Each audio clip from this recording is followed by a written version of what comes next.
Lockdown में नरमी के संकेतों के बीच देश में कोरोना पॉजिटिव मरीजों की संख्या 33,000 के पार पहुंच गई है और इस वक्त अगर हम देखें कुल 23,651 एक्टिव मरीज हैं तो वहीं 8,324 पूरी तरह से ठीक होकर घर चले गए हैं। हालांकि 1,074 मरीजों ने कोरोना से लड़ते लड़ते दम तोड़ दिया। महाराष्ट्र की बात करें, कोरोना पॉजिटिव मरीजों की संख्या यहां पर अब भी सबसे ज्यादा है, लेकिन अच्छी बात यहां यह है कि देश में हॉटस्पॉट की संख्या कम हो रही है। इसके अलावा कोरोना से रिकवरी की जो रफ्तार है वो भी यहां पर बढ़ रही है। हमारे संवाददाता दीपाली नंदा, विवेक गुप्ता, मनीष देसाई जुड़ गए हैं तमाम अपडेट के साथ। सबसे पहले दीपाली, आपके पास आएंगे।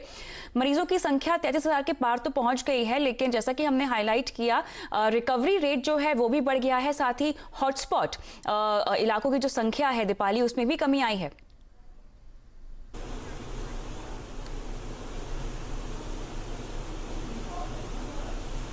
बिल्कुल कविता, अगर पॉजिटिव मरीजों की संख्या की बात करें तो 33,050 तक पहुंच गई है और आपने बिल्कुल सही कहा कि रिकवरी रेट में इंप्रूवमेंट काफी अच्छा देखने को मिल रहा है।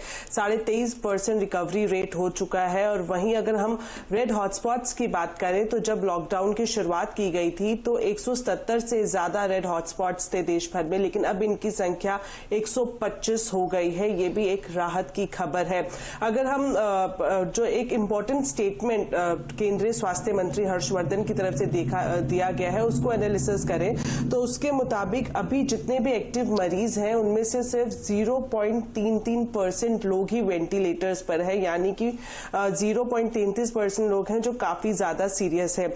वहीं 1.5% मरीज अभी ऑक्सीजन सपोर्ट पर है और इसके अलावा 2.34% मरीज ही आईसीयू में हैं। ये जो इम्पोर्टेंट डेटा है ये स्वास्थ्य मंत्रालय की तरफ से रिलीज किया गया है।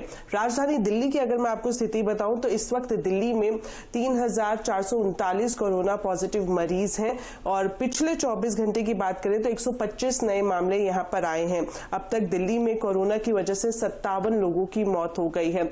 इस वक्त दिल्ली सरकार भी पूरा फोकस इस बात पे कर रही है कि जो माइग्रेंट वर्कर्स हैं जो काफी तादाद में दिल्ली के बॉर्डर पर आसपास जो कैंप्स लगाए गए हैं वहां पर मौजूद हैं, उन्हें किस तरह से उनके राज्य तक पहुंचाया जाए। केजरीवाल की तरफ से स्टेटमेंट दी गई है कि अगले 1 से 2 दिनों में पूरा रोड मैप तैयार कर लिया जाएगा इन मजदूरों को उनके गांव पहुंचाने के लिए। बिल्कुल, गुजरात की ओर रुख करते हैं जहां पर मनीष 4,000 से ज्यादा अब तक मामले पहुंच चुके हैं। अहमदाबाद में हम देख रहे हैं लगातार मामले बढ़ रहे हैं, लेकिन साथ ही 1 मई में जो पूरी तरह से दुकानें खुलने की खबर आई थी उसको लेके भी कोई ताजा अपडेट है आपके पास, बताएं क्या है?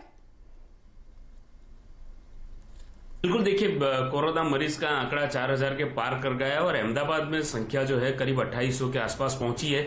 इसको देखते हुए कल जो ये खबरें आ रही थी कि 1 मई से अहमदाबाद में सारी दुकानें खुलेगी, लेकिन इसमें मैं साफ करना चाहूंगा, जब हमने बड़े अधिकारी और म्युनिसिपल कमिश्नर से इस बात को कंफर्म करना चाहा तो उन्होंने बताया कि ऐसा नहीं है कि सारी दुकानें खुल जाएगी, लेकिन जो दुकानें अभी खुली है, जो फेरी वाले घूम रहे हैं मार्केट में, जो मॉल मल्टीप्लेक्स के जीवन जरूरी डिपार्टमेंट है वो खुले हुए हैं, केवल इन्हीं पर ये नियम लागू होगा और नियम ये होगा कि 2,000 से लेके 50,000 रुपये तक का जुर्माना इनको भरना पड़ेगा। जो दुकानें अभी खुली है उसमें कोई छूटछाट नहीं दी जा रही है, मतलब और दुकानें नहीं खुलनी है, ये बात साफ है। और साथ ही जो फेरी वाले हैं उनके लिए नए मास्क, सैनिटाइजर वो कॉर्पोरेशन मुहैया करा रही है। इनको मास्क पहनना कंपलसरी होगा, चाहे छोटा दुकानदार हो या मॉल वाला हो, सबको पहनना होगा। अगर नहीं पहनते हैं तो उनके लिए 2,000, 5,000, 50,000 तक के जुर्माना का प्रावधान किया गया है। लेकिन सबसे अहम बात यह है कि 1 तारीख से अहमदाबाद ही नहीं अन्य शहरों में भी कोई बड़ी दुकानें नहीं खुलनी है। ऑलराइट।